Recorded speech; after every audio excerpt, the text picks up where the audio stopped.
Bonjour à toutes et à tous et merci de prendre le rendez-vous de l'information. Voici le sommaire. Aujourd'hui, 6 mars, les médias accordent une attention particulière aux enfants dans leur programme de télévision. Cette journée est dédiée à la célébration de la journée internationale de la radio et de la télévision en faveur des enfants. Et puis on parle des faux ongles, ces accessoires qui permettent d'avoir des mains soignées. C'est la tendance chez les femmes, mais les produits utilisés sont parfois susceptibles d'endommager les mains. Et enfin, on parle de l'hypertension artérielle, tueur silencieux qui atteint aujourd'hui les êtres humains de tout âge. Comment le prévenir? Un spécialiste nous donnera ici les signes annonciateurs.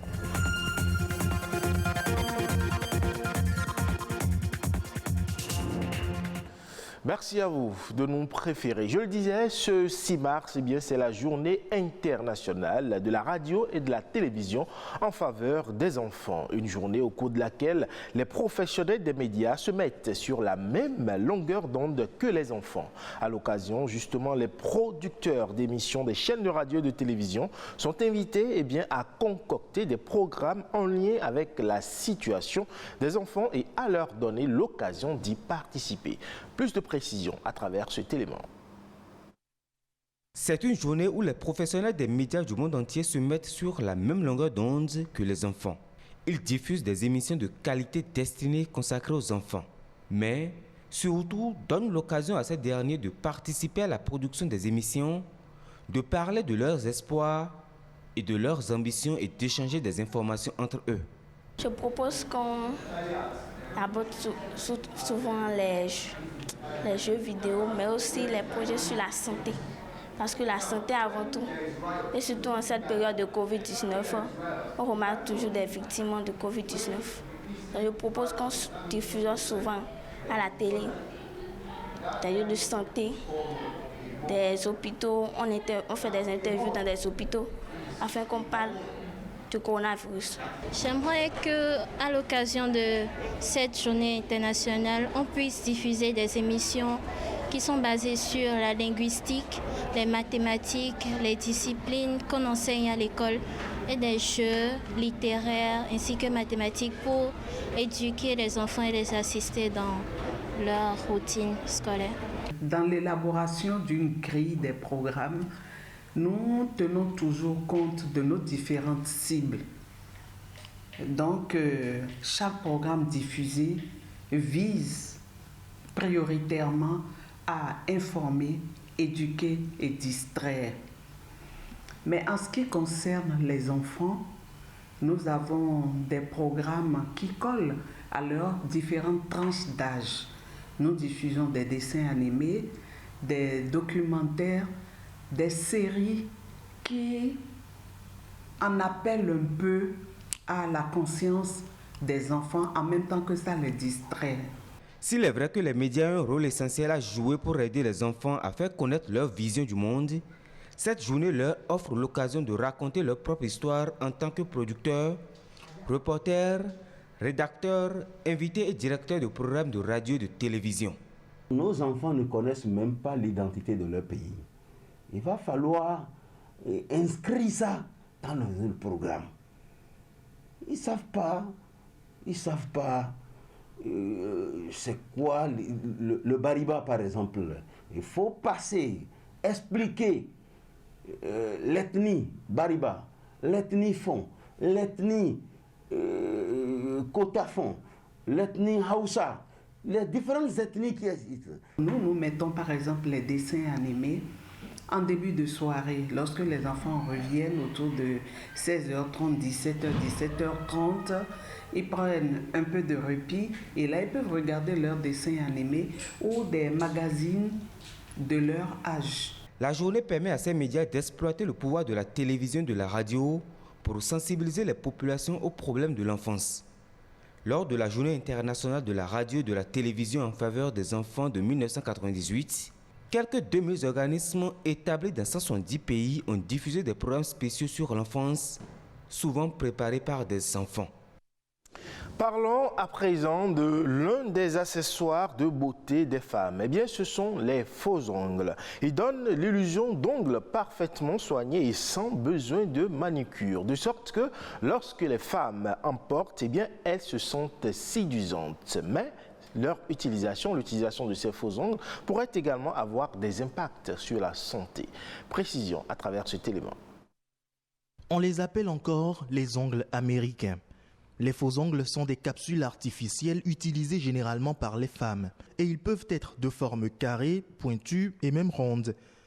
Au marché de Védoko, cette dame travaille dans la manucure depuis 22 ans. Pour elle, poser les ongles est tout un art.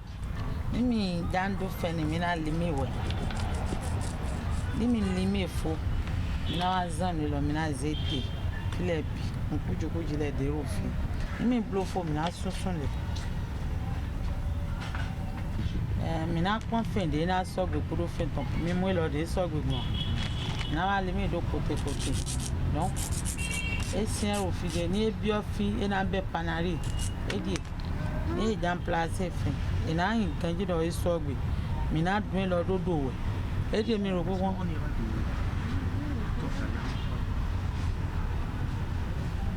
ama. L'usage de la colle et d'autres substances chimiques est nécessaire pour maintenir les ongles en place. Certains faux ongles peuvent durer jusqu'à 4 mois, mais d'autres doivent durer moins. En notre présence cet après-midi, 2 clientes viennent pour leur manucure et posent de faux ongles. Je suis venue enlever les faux ongles que j'avais déjà placés il y a de cela 2 semaines. Normalement, je pouvais l'enlever avant 2 semaines. Je peux garder seulement pour 7 jours et l'enlever. Quand ça dure, ça gâte les ongles. Elle a des produits qu'elle vous met. Quand elle constate que ça commence à ronger les ongles, elle vous met ce produit avant même de les poser. Du coup, prochainement, quand vous revenez, vous enlevez facilement et ça ne ronge plus. La pose des faux ongles est devenue de plus en plus courante. Malgré ce vif succès, le port des faux ongles a plusieurs conséquences sur la santé. La première, c'est l'eczéma, c'est-à-dire que la plaque du faux ongle qui est posée sur cela, en général, est posée avec une cire, avec une colle en général, qui peut créer une allergie.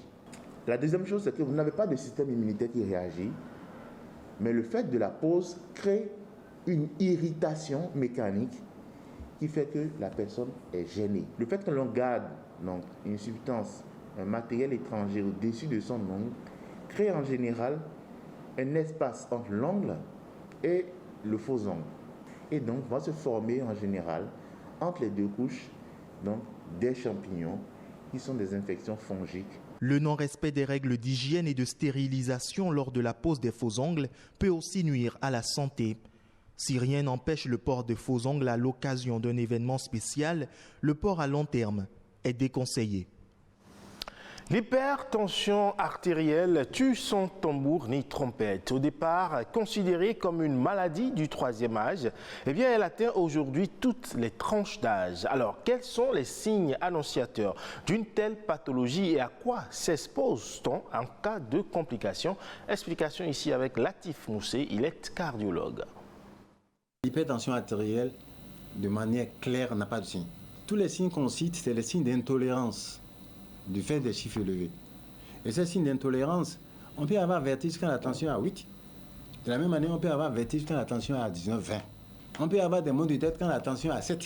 Et on peut avoir des maux de tête, si c'est lié rien qu'à la tension, quand la tension est à 250, c'est-à-dire 25. Ou alors 160. Certains auront des tensions à 229 et n'ont rien. Mais à 229,5, ils vont faire le coma. Le patient, ce qui est clair, s'expose à mettre en danger tous les organes où il y a une circulation sanguine. Tous les organes nobles, qu'elle soit le cerveau, commençons par le cerveau, les petites artères, quand la tension est trop élevée. Eh bien, surtout, c'est ça que nous avons chez les jeunes, le petit vaisseau du cerveau peut s'éclater. On aura un accident vasculaire cérébral hémorragique. Des maux de tête atroces, des vomissements faut pas attendre. Il ne faut pas dire que c'est rien que l'attention, je prends l'attention. C'est tellement une complication qui démarre. Autant aller voir son médecin pour rien que de rester à la maison. On commence à sentir qu'une petite partie ne bouge plus bien. Ou alors, j'ai un petit vertige, je veux tomber. Ou je prends mon bic, là c'est tombé, je ne sais pas comment, je n'ai plus les forces. Ça, c'est les petits signes. Au niveau oculaire, brutalement, la personne peut avoir des difficultés de vision. On peut avoir des hypertendus avec un cœur normal. Mais dans le temps, parce que c'est là le caractère silencieux. Quand le cœur commence vraiment à souffrir parce que la tension est à 15, ensuite, non traité, la tension monte à 20, au-delà, alors le cœur va grossir dans l'épaississement. Et c'est ça, souvent on dit crise cardiaque. Crise cardiaque, il y a tout dedans. Contrôlons notre tension à temps. Sorcière, eh bien ce seul mot peut faire basculer la vie d'une Ghanéenne. Accusée à tort, des centaines de femmes se retrouvent parquées dans des camps, qualifiées parfois même de prisons à ciel ouvert. Mises au banc de la société, elles sont condamnées à y vivre recluses et dans la misère. Mais fort heureusement, eh bien, un homme tente toutefois de les réintégrer. Précision à travers ce élément. Dans ce camp à Kouoko, dans le nord du Ghana, vivent 113 femmes dans une prison à ciel ouvert. Bannies de la société, elles sont coupées de leur famille, sans ressources, après avoir été accusées de sorcellerie. Pour cette femme, Asia Foucheini, l'enfer a commencé il y a 6 mois, quand des hommes ont encerclé sa maison. Ils l'accusent d'avoir tué par sorcellerie une voisine de son village. J'ai entendu une foule réunie devant chez moi. Puis quelqu'un a passé la tête par-dessus le mur et a dit « Une femme est morte et c'est de ta faute. C'est toi qui l'as tuée. On va te tuer. » Je lui ai répondu « Mais comment j'aurais fait? Je ne la connais même pas. » Pour sauver sa peau, elle accepte de partir et de venir vivre dans ce camp.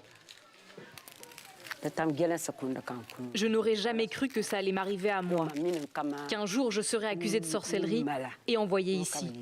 Je ne crois même pas en la sorcellerie. Sans aucun jugement, ces femmes sont condamnées, souvent par le chef du village, à vivre recluses dans ces huttes, parfois avec leurs enfants. Et il n'y a aucune loi pour interdire cela. 2 ONG tentent de venir en aide à ces parias. Mustapha Issa travaille pour l'une d'elles. Il a lui-même passé toute son enfance dans ce camp. Ma mère a été accusée d'être une sorcière. En arrivant ici et en grandissant, j'ai réalisé que ma mère était innocente. Toutes celles qui sont emmenées ici sont dans la situation de ma mère. Donc je compatis avec toutes celles qui sont accusées de sorcellerie. Aujourd'hui, il rend visite à la doyenne du camp. Cela fait 33 ans qu'elle attend de retrouver la liberté. Son neveu, qui lui devait de l'argent, l'a accusée de sorcellerie pour ne pas avoir à rembourser sa dette. Ici, la souffrance est trop grande. On ne trouve même pas à manger. Regarde cette racine bouillie. On doit tenir avec ça jusqu'à demain. C'est trop dur. Comment ça peut aller quand des gens vous repoussent entre la vie et la mort? Mustapha recueille quelques informations sur la vieille femme pour ensuite aller plaider sa cause dans son ancien village et obtenir son retour. Une partie du travail de ce défenseur, c'est justement de se rendre dans les communautés de la région pour faire changer les mentalités. Ici, la sorcellerie vise essentiellement les femmes. C'est un moyen de les écarter lorsqu'elles deviennent gênantes, pour une raison ou pour une autre. Dans un couple, si ça ne va pas, la femme finira par être accusée de sorcellerie, pas vrai? Personne ici ne peut jurer que cette femme ne se retrouvera pas dans un camp, sauf si on arrête ses bêtises. Mais les 3/4 de la population au Ghana croient en la sorcellerie. La tâche est difficile. Ils soupçonnent les sorcières d'avoir fait du tort à leur communauté. Alors, ils ne sont pas encore prêts à les faire revenir chez elles. Ailleurs, nous avons réussi à en réhabiliter une 50aine, mais ici, c'est la première fois qu'on vient, c'est plus difficile. Le Ghana est officiellement le dernier pays au monde à abriter ces camps de sorcières. Il reste aujourd'hui 5 camps à travers le pays, dans lesquels vivent 300 femmes. Et ce sera tout pour ce 12h45 que vous pouvez retrouver sur le site de l'ORTB, le www.ortb.bj. Portez-vous bien Le programme se poursuit sur Bénin Business 24.